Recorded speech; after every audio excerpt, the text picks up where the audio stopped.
الحمد لله. سبحان الله وبحمده سبحان الله العظيم. سبحان الله وبحمده عدد خلقه ورضا نفسه وزنة عرشه ومداد كلماته. إن الحمد لله نحمده ونستعينه ونستغفره. من يهده الله فلا مضل له ومن يضلله فلا هادي له.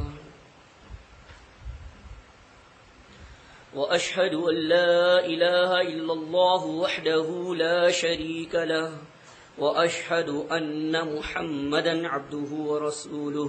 أما بعد، فإن خير الحديث كتاب الله وخير الهدي هدي محمد صلى الله عليه وسلم وشر الأمور محدثاتها وكل محدثة بدعة وكل بدعة ضلالة وكل ضلالة في النار. اللهم صل على محمد وعلى آل محمد كما صليت على إبراهيم وعلى آل إبراهيم إنك حميد مجيد. اللهم بارك على محمد وعلى آل محمد كما باركت على إبراهيم وعلى آل إبراهيم إنك حميد مجيد. أعوذ بالله السميع العليم من الشيطان الرجيم من همزه ونفخه ونفثه.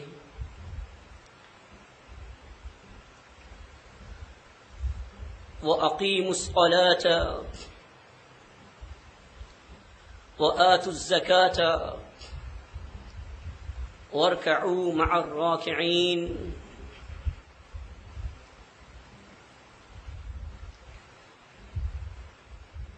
اللہ رب العالمین کے کلام مقدس، کلام بابرکت، صاحب فضیلہ سورہ بقرہ کی 43ویں آیت آپ کی سماعتوں کی نظر کی گئی.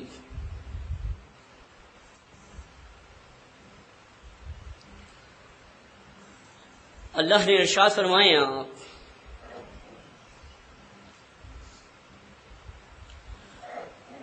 اور نماز قائم کرو اور زکوٰۃ دو اور الراکعین کے ساتھ رکوع کرو.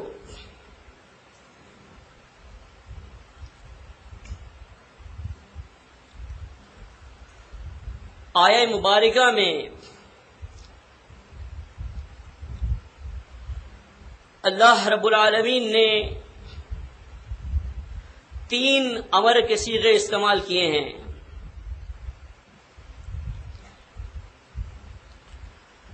اقیموا، آتوا اور ارکعوا. الامر یفید الوجوب الا اذا صرفته عن قرینۃ. امر لازم ہے، فرض ہے، سوائے اس کے کہ کوئی قرینہ صارفہ موجود ہو. تو جس طرح سے نماز کا قائم کرنا فرض ہے، زکوٰۃ کا ادا کرنا فرض ہے، بالکل اسی طرح الراکعین کے ساتھ رکوع کرنا بھی فرض ہے.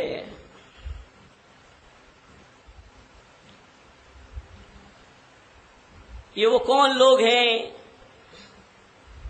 کہ جن کو الراکعین کہا گیا؟ جو لوگ قواعد عربی سے واقف ہیں وہ یہ بات جانتے ہیں کہ جب کسی اس میں نکرہ پر لام تعریف داخل کی جائے تو وہ معرفہ ہو جاتا ہے. یعنی ہر جھکنے والے کے ساتھ آپ نے نہیں جھکنا.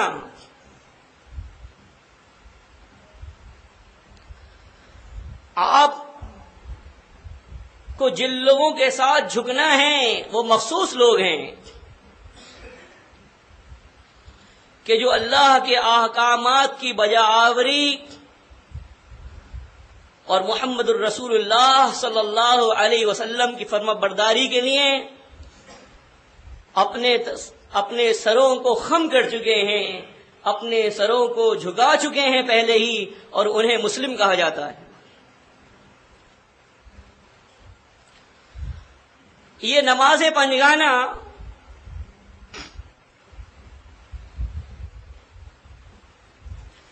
ہمیں اجتماعیت کا سبق دیتی ہے.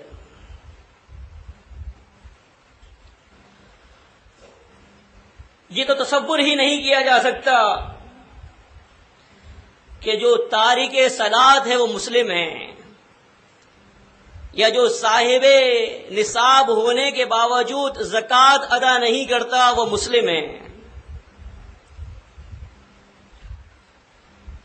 ایک صاحب نے لکھا، مجھے ابھی پرچہ آیا ایک،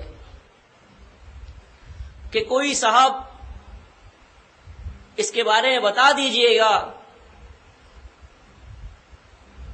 کہ جو اراکین جماعت نماز ترک کرتے ہیں وہ کفر و شرک میں مبتلا ہیں. یہ بات جان لیجئے اور اسے اصبر کر لیجئے کہ جو نماز ترک کرتا ہے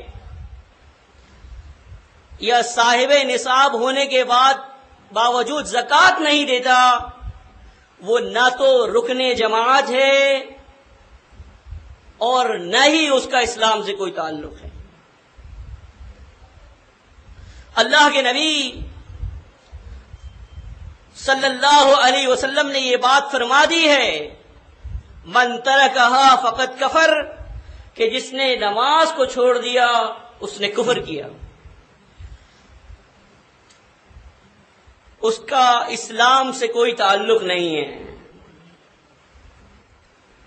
میں بات کر رہا ہوں نماز باجماعت کی، اس کی فضیلت کی، اس کی اہمیت کی. جس طرح سے صلاۃ کا قائم کرنا لازم ہے، زکوٰۃ کا ادا کرنا لازم ہے، بالکل اسی طرح سے رکوع کرنے والوں کے ساتھ رکوع کرنا بھی لازم ہے. اور لزوم جماعہ اور لزوم امامہ کا اولین مقصد یہ ہے کہ جب مسلمین کا امام اللہ کی عظمت اور اس کی رفعت کے لیے اللہ اکبر کہہ رہا ہو تو اس کے ساتھ اللہ اکبر کہا جائے.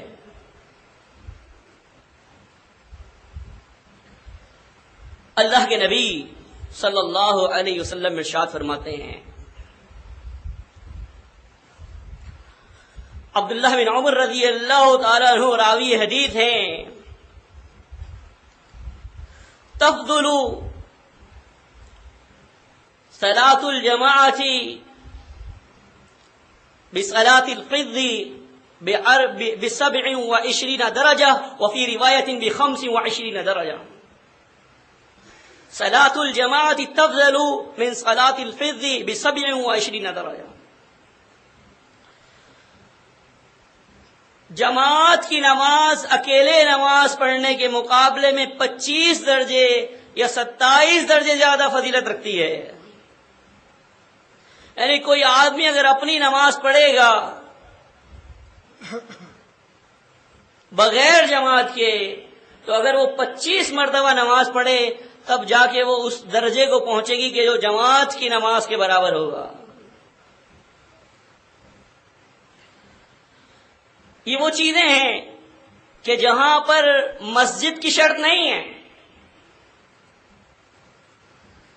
کہ رکوع کرنے والوں کے ساتھ رکوع کرو. اگر وہ مسجد میں ہی رکوع کر رہے ہوں تب آپ پر فرض ہے وہ رکوع کرو. اگر وہ اس کے علاوہ کسی میدان، کسی جنگل، کسی آفس، کسی گھر میں انہوں نے جائے صلاۃ بنائی ہوئی ہے تو آپ پر لازم نہیں ہے. نہیں، ہر وہ شخص کہ جو صاحب قدرت ہے، صاحب استطاعت ہے، اس پر لازم ہے کہ مسلمین کی اجتماعیت کے ساتھ شریک ہوں. اور اس کے لیے اللہ کے نبی صلی اللہ علیہ وسلم نے اجر بتایا. آپ نے فرمایا ان اعظم الناس اجرا ابعدهم الیہا ممشن، کہ جو نماز باجماعت میں سب سے زیادہ دور سے چل کر آتا ہے وہ سب سے زیادہ اجر کا مستحق ہے. صحیح بخاری اور صحیح مسلم. اللہ کے نبی صلی اللہ علیہ وسلم نے ارشاد فرمایا، ابو درداء رضی اللہ تعالیٰ عنہ راوی حدیث ہیں، ما من ثلاثۃ فی قریۃ ولا بدو لا تقام فیہم الصلاۃ الا قد استحوذ علیہم الشیطان. 3 شخص کسی بستی میں نہیں ہوتے، کسی قریہ، کسی گاؤں میں نہیں ہوتے،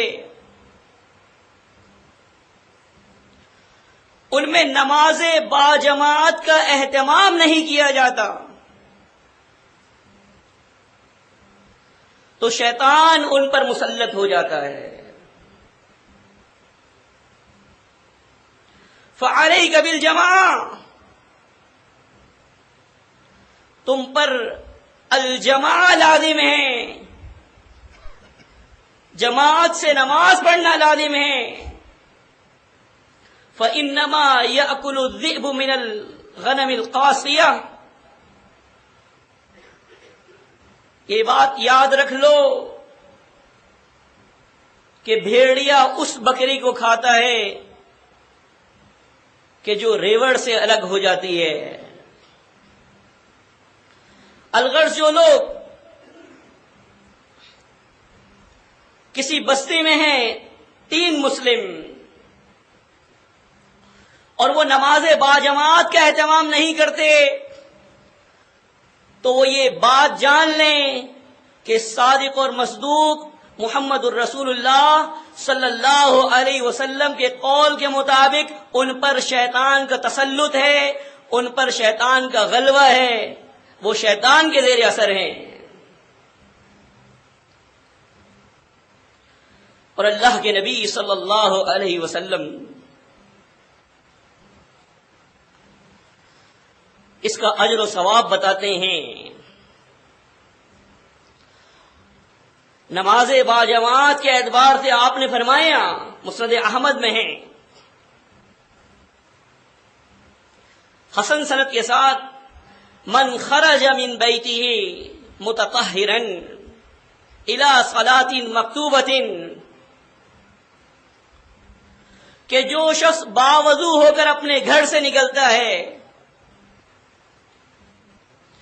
فرض نماز کے لیے، فَأَجْرُهُ كَأَجْرِ الْحَاجِّ الْمُحْرِمِ، تو اس کا اجر ایسا ہے کہ جیسے اس شخص کا اجر ہے کہ جو احرام باندھا ہوا ہے حالت حج میں، یعنی جو حاجی احرام باندھا ہوا ہے جس قدر اس کا اجر ہے اسی طرح اس شخص کا اجر ہے جو گھر سے باوضو ہو کر کسی فرض نماز کی جانب نکلتا ہے. صحیح مسلم میں ہے، حضرت عثمان بن عفان رضی اللہ تعالیٰ عنہ راوی حدیث ہیں، قال رسول اللہ صلی اللہ علیہ وسلم من صلى العشاء في جماعة فكأنما قام نصف ليل. جس شخص نے عشاء کی نماز با جماعت ادا کی تو گویا اس نے نصف رات، آدھی رات قیام کیا. ومن صلى الصبح في جماعة فكأنما قام الليل كله. اور جس شخص نے صبح کی نماز بھی، فجر کی نماز بھی با جماعت ادا کر لی تو گویا کہ وہ پوری رات قیام میں رہا. اور فجر اور عشاء کی نماز یہ وہ دو نمازیں ہیں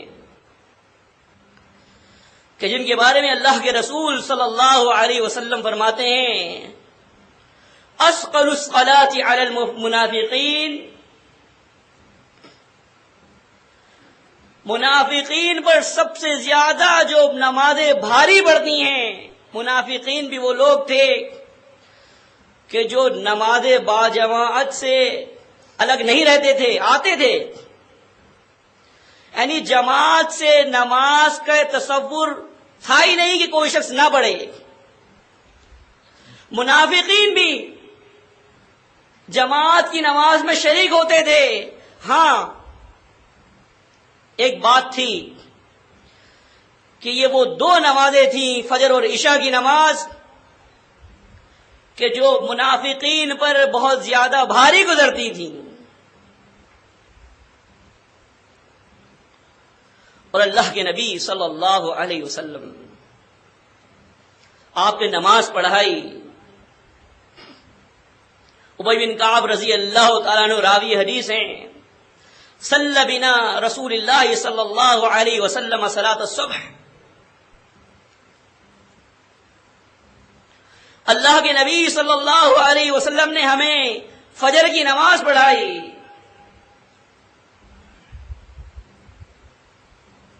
فقال فلما سلم فقال اشاهد فلان اشاهد فلان.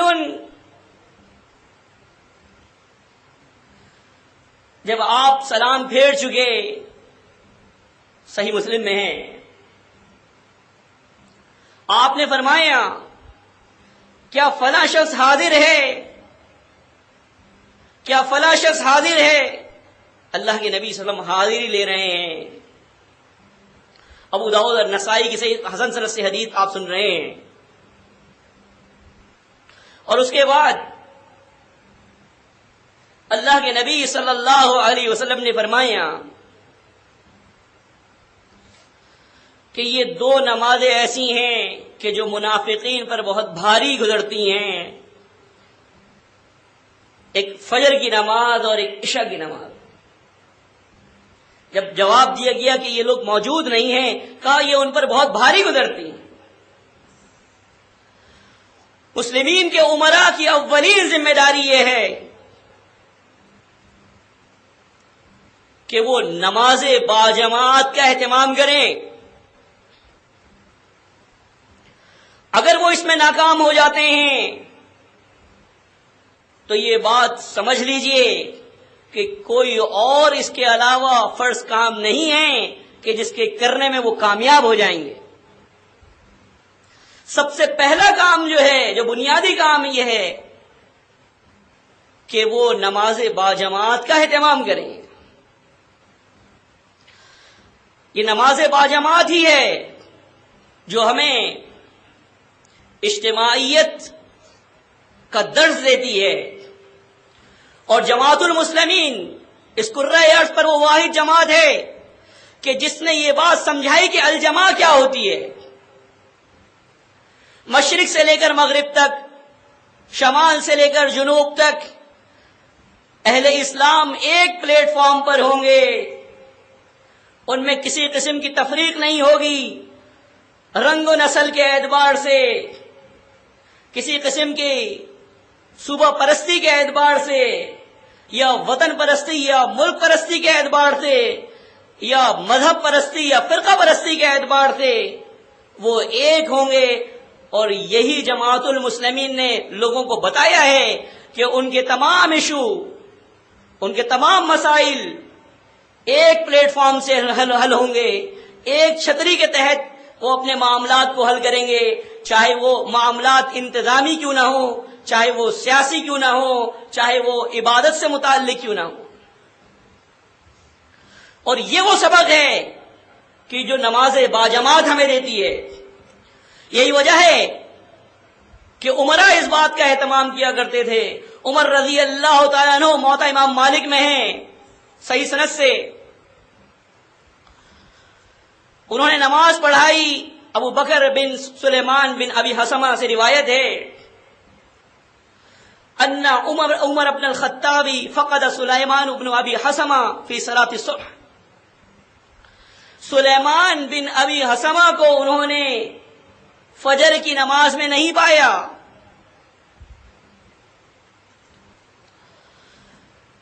جب نماز سے فارغ ہوتے ان کا یہ معمول تھا غدا الی السوق ومسکن سلیمان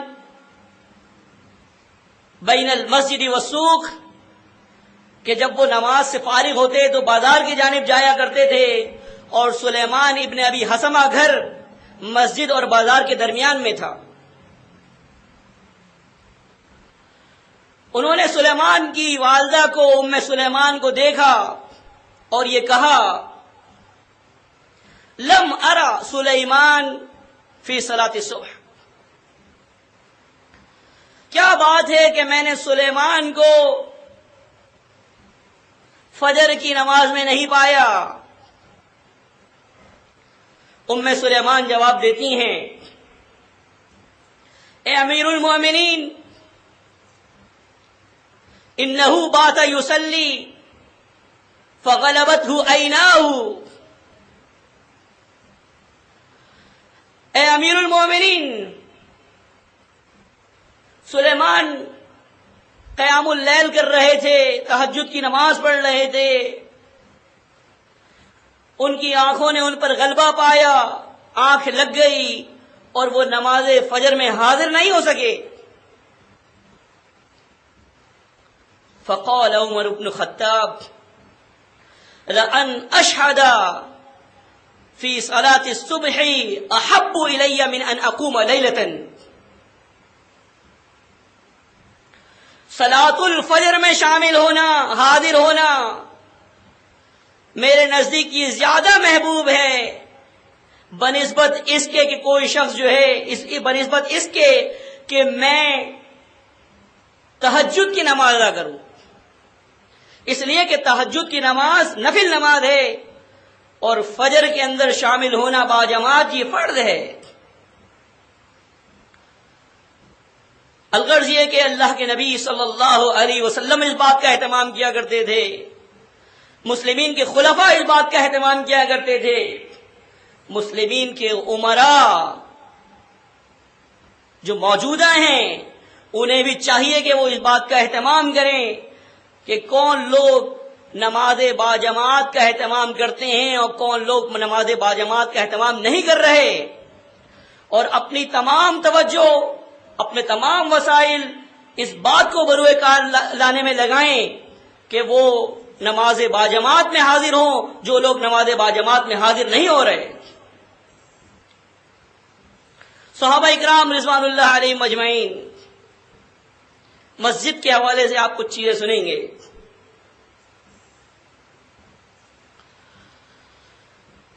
اللہ کے نبی صلی اللہ علیہ وسلم صحابہ اکرام کو فضیلت بیان کر رہے ہیں مساجد کی، صحیح بخاری اور صحیح مسلم. احب البلاد الی اللہ مساجدها وابغض البلاد الی اللہ اسواقها. اللہ کے نزدیک سب سے پسندیدہ جگہیں وہ ہیں جو اللہ کے گھر ہیں، اللہ کی مساجد ہیں، اور اللہ جن چیزوں سے بغض رکھتا ہے، جن چیزوں کو ناپسند کرتا ہے، جن جگہوں کو وہ جگہیں ہیں کہ جن کو بازار کہا جاتا ہے. اللہ کے نبی صلی اللہ علیہ وسلم ارشاد فرماتے ہیں من غدا الى المسجد او راحا اعد اللہ نزلہ کلما غدا او راحا.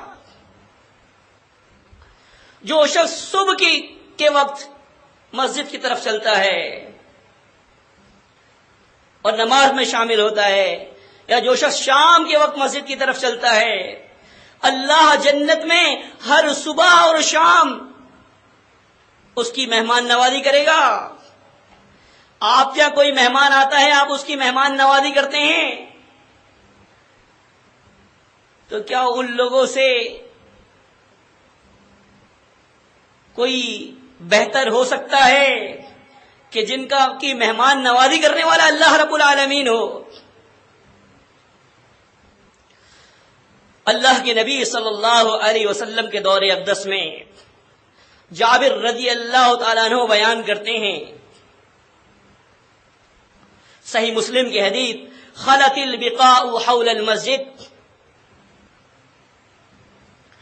مسجد کے قریب ایک جگہ خالی ہوئی، فأراد بنو سلمۃ ان ينتقلوا قرب المسجد، بنو سلمہ نے اس بات کا ارادہ کیا کہ وہ مسجد کے قریب آ کے آباد ہو جائیں. فبلغ ذلك النبی صلی اللہ علیہ وسلم، یہ بات اللہ کے نبی صلی اللہ علیہ وسلم کو پہنچی. فقال بلغنی انکم تریدون ان تنتقلوا قرب المسجد، آپ نے فرمایا مجھے یہ بات پہنچی ہے کہ تم یہ چاہتے ہو کہ مسجد کے قریب آ کے آباد ہو جاؤ. قالوا قد اردنا ذلك یا رسول اللہ، کہا اللہ کے نبی صلی اللہ علیہ وسلم ہاں یقیناً ہم نے یہ بات چاہی ہے. آپ نے فرمایا یا بنی سلمہ دیارکم تکتب آثارکم، دیارکم تکتب آثارکم، اے بنی سلمہ تمہارا گھر سے چلتے ہوئے مسجد تک آنا، یہ جو تمہارے قدم اٹھتے ہیں اللہ کے ہاں یہ لکھے جاتے ہیں. اے بنو سلمہ تمہارے وہ قدم جو مسجد کے لیے اٹھتے ہیں اللہ کے ہاں لکھے جاتے ہیں. انہوں نے کہا اب ہمیں یہ بات پسند نہ ہوئی کہ ہم قریب آ کے مسجد کے آباد ہو جائیں، ہمیں یہی بات پسند ہوئی کہ ہم دور رہیں اور دور سے چلتے ہوئے مسجد کی جانب آئیں. اور اللہ کے نبی صلی اللہ علیہ وسلم نے ارشاد فرمایا، ترمذی میں صحیح سند سے حدیث ہے، بشر المشائین فی الظلم الى المساجد بالنور التام یوم القیامہ، جو لوگ مساجد کی جانب اندھیروں میں چلتے ہوئے آتے ہیں خوشخبری سنا دیجیے اللہ کے نبی صلی اللہ علیہ وسلم ان لوگوں کو کہ وہ قیامت کے دن نور کامل میں ہوں گے. اس وقت کے جب لوگوں کو نور میسر نہیں آئے گا، اس وقت کے جب لوگوں کو روشنی میسر نہیں آئے گی، جو لوگ اندھیروں میں چلتے ہوئے مساجد کی جانب آتے ہیں ان کو یہ لوگ اللہ کے نور میں ہوں گے. اللہ کے نبی صلی اللہ علیہ وسلم فرماتے ہیں، صحیح بخاری اور صحیح مسلم کی حدیث ہے، سبعۃ یظلھم اللہ فی ظلہ یوم لا ظل الا ظلہ، 7 آدمی اس وقت اللہ کے سائے میں ہوں گے کہ جب اللہ کے سائے کے علاوہ کوئی اور سایہ میسر نہیں آئے گا. ان 7 آدمیوں میں ایک شخص وہ بھی ہے، وَرَجُلٌ مُعَلَّقٌ قَلْبُهُ فِي الْمَسْجِدِ، کہ جس کا دل مسجد میں اٹکا رہتا ہے، ایک نماز کے بعد دوسری نماز کی فکر، اس کے ادا کرنے کے بعد تیسری نماز کی فکر، الغرض یہ کہ یہ 5 وقتہ نمازوں کی فکر، اور مسجد میں اس کا دل اٹکا رہتا ہے۔ اذا خرج منہ حتی یعود، جب وہ مسجد سے نکلتا ہے یہاں تک کہ وہ واپس لوٹ آ جائے، اس کا دل مسجد میں لٹکا رہتا ہے۔ یہ وہ شخص ہے کہ جو اس وقت اللہ کے سائے میں ہوگا جب اللہ کے سائے کے علاوہ کوئی اور سایہ میسر نہیں آئے گا۔ ترمذی میں ہے، اللہ کے نبی صلی اللہ علیہ وسلم نے ارشاد فرمایا، صحیح سند سے حدیث ہے، اذا رأيتم الذين يعتادوا المساجد او يتعاهدوا المساجد، جب تم ان لوگوں کو دیکھو کہ جو مسجد میں آتا ہوا جن کو دیکھتے ہو تم، مساجد میں وہ موجود رہتے ہیں، مساجد کو وہ آباد کرتے ہیں، فاشہدوا لہ بالایمان، تو تم اس شخص کے لیے ایمان کے ساتھ گواہ بن جاؤ۔ جو لوگ جماعت کو پکڑتے ہیں، جو لوگ اجتماعیت کی اہمیت کو سمجھتے ہیں، اور اللہ کے آگے وہ لوگ کے جو جھک رہے ہوتے ہیں ان کے ساتھ جھکتے ہیں،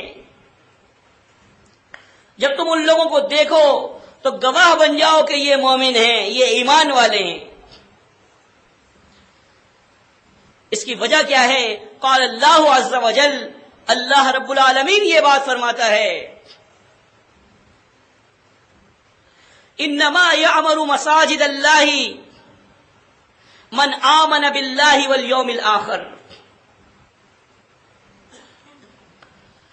وأقام الصلاة وآتى الزكاة ولم يخش إلا الله فعسى أولئك أن يكونوا من المهتدين۔ بات یہ ہے کہ اللہ کے گھر تو وہ لوگ آباد کرتے ہیں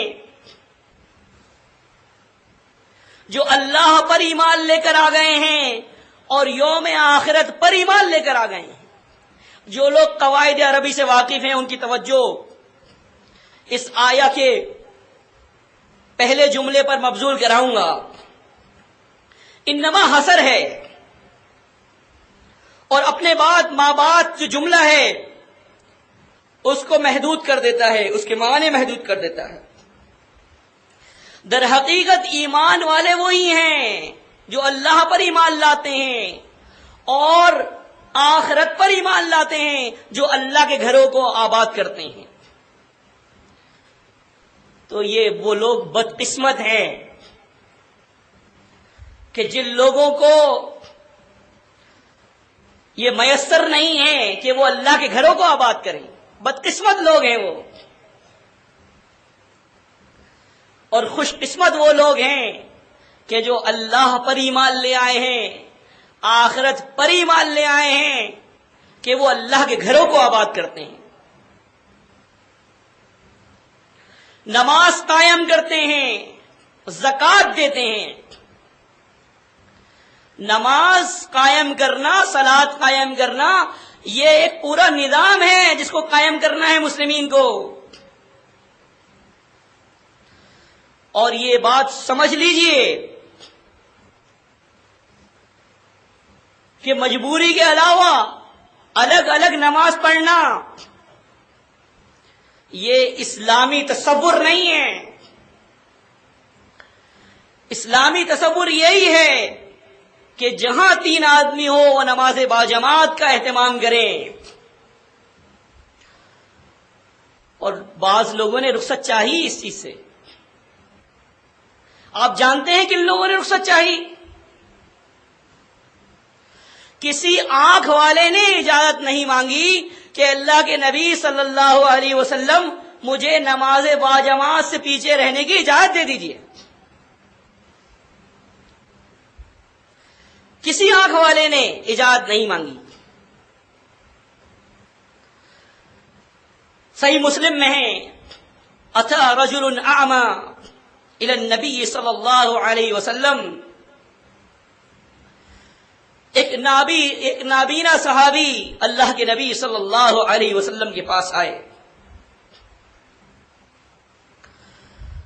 آپ سے کہا کہ اللہ کے نبی لیس لی قائد یقودنی الی المسجد، میرے پاس کوئی رہنما نہیں ہوتا، کوئی قائد نہیں ہوتا، کوئی معاون نہیں ہوتا کہ وہ مجھے مسجد تک لے جائے.